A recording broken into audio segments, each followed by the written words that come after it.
Hello, Meshang. Hi, Sabol. Ayan.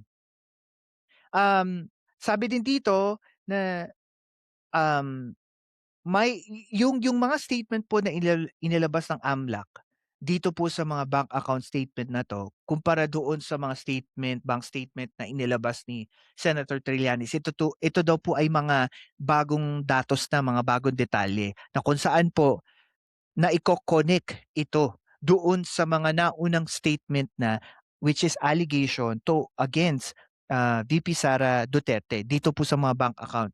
So, ito po ay magandang senyales na kung saan po masasabi natin na ito ay nagbibigay lang ng halaga at bigat doon sa mga aligasyon ng sinabi na mismo ni Senator Trillanes.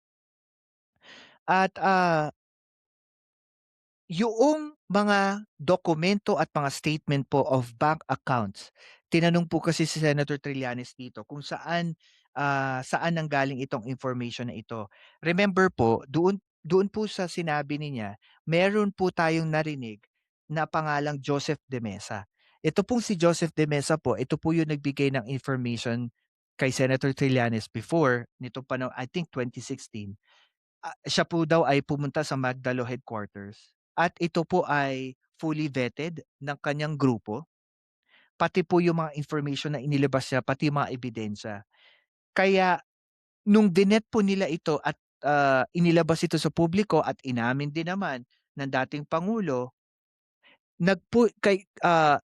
nagkaroon po ng signal ang grupo po ni Senator Trillanes para i-push through yung investigation at doon nila nalaman that there is 2.4 billion pesos na joint account si VP Sara Duterte at dating um, Pangulong Rodrigo Roa Duterte.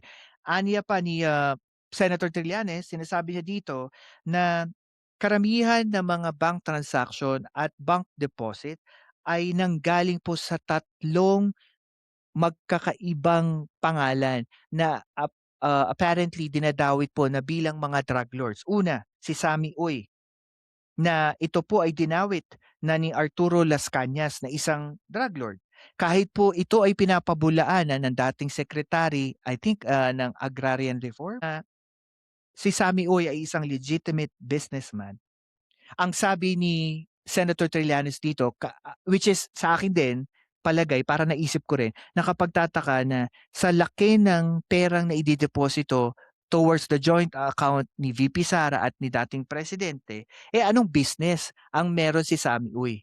Magandang tanong yan eh. And I think i-discover pa nila yan. And kung hindi ba discover daw sa camera, iaakit nila yan sa Senado at patatawag si Sammy Uy.